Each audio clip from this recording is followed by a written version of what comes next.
గుర్తింపు సంఘంగా కాలపరిమితి ముగిసిన టీఆర్ఎస్ ప్రభుత్వం టీబీజీకేఎస్ నాయకులు ఎన్నికలు రానివ్వకుండా యాజమాన్యంతో కుమ్మక్కై కార్మికుల హక్కులను కాలరాస్తున్నారని ఏఐటీయూసీ నాయకులు సీతారామయ్య ఆరోపించారు. ఈ సందర్భంగా ఆయన మాట్లాడుతూ గుర్తింపు సంఘం ఎన్నికల కాలపరిమితి ముగిసిన ఎన్నికలు నిర్వహించకుండా ఆలస్యం చేస్తూ గుర్తింపు సంఘం హోదాలో మసలుకోవడం, టీబీజీకేఎస్ కార్మికుల సమస్యలను పట్టించుకోకుండా ఏవో కళ్ళబొల్లి కబుర్లు చెబుతూ మోసం చేస్తున్నారని వారు వాపోయారు.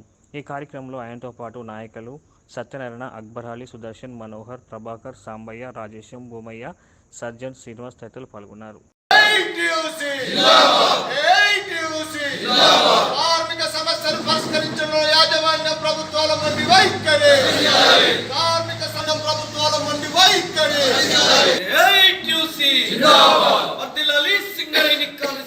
యాజమాన్య ప్రభుత్వాల మంది వైఖరి, కార్మిక సమస్యలు పరిష్కరించని యాజమాన్య ప్రభుత్వాల మంది వైఖరి, కార్మికుల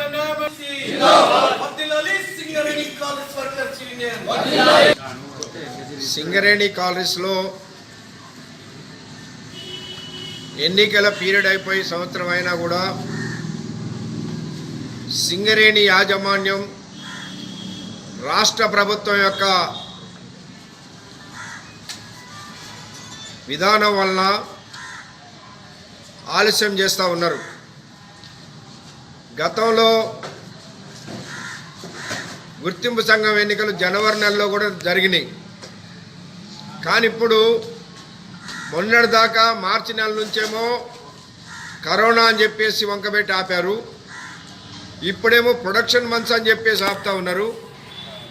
మేము ఆర్ఎల్సీని, చీఫ్ లేబర్ కమిషన్ కలిస్తే సింగరేణి యాజమాన్యం సిద్ధంగా లేదు ఎన్నికలని చెప్తున్నారు.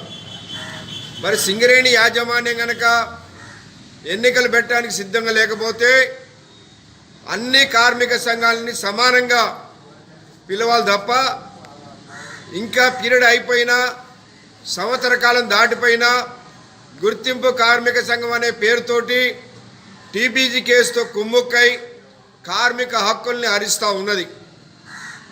ముఖ్యంగా ఈనాడు కార్మికులకు వచ్చిన లాభాల వాటాలో ఒక్కొక్క కార్మికుడికి 30-40 వేల రూపాయలు నష్టం చేశారు. ఇవాళ కేతనపల్లి, నస్పూరు మున్సిపాలిటీలుగా 2018 ఆగస్టు నెలలోనే ఏర్పడితే ఇప్పటి వరకు కూడా ఆ మున్సిపల్ పరిధిలో పనిచేసే కార్మికులకి 10% ఇంటి కిరాయి ఇవ్వటం లేదు.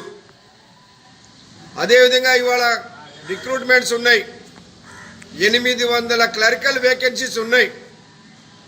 మరి వాటిని పూర్తి చేయడం లేదు. ఎలక్ట్రీషియన్సు, ఫిట్టర్సు, అదేవిధంగా సూపర్వైజర్ పోస్టులు, మైనింగ్ స్టాఫ్ వేకెన్సీస్ అన్నీ ఉన్నాయి. వాటిని కూడా ఫిలప్ చేయడం లేదు. ఇవాళ సింగరేణిలో దాదాపు 4,500 వేల మంది డిగ్రీలు, ఇంజనీరింగ్లు, పీజీలు చేసినటువంటి కార్మికులుంటే సింగరేణి యాజమాన్యం బయట నుంచి 600 మంది క్లర్కులను తీసుకోవడానికి రిక్రూట్మెంట్ చేస్తామని చెప్పేసి సిద్ధమవుతా ఉన్నారు. గతంలో క్లర్కల్ రిక్రూట్మెంట్ జరిగితే కోట్లాది రూపాయల కుంభకోణం జరిగింది. ఒక్కొక్కరి దగ్గర 30-40 లక్షలు కూడా వసూలు చేసినటువంటి దాఖలాలు ఉన్నాయి.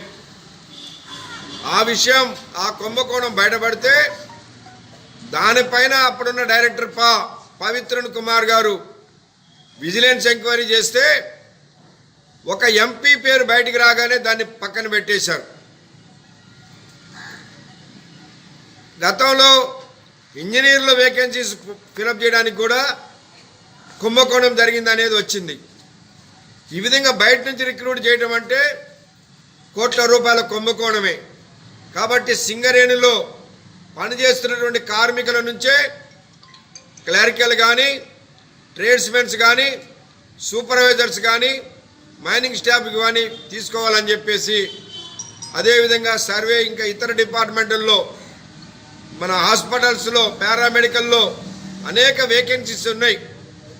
ఎలిజిబుల్ పర్సన్స్ ఉన్నారు, ఫార్మసీ చదివిన వాళ్ళు ఉన్నారు. అదేవిధంగా మరి ఇతర ల్యాబ్ టెక్నీషియన్ చేసినటువంటి వాళ్ళు ఉన్నారు.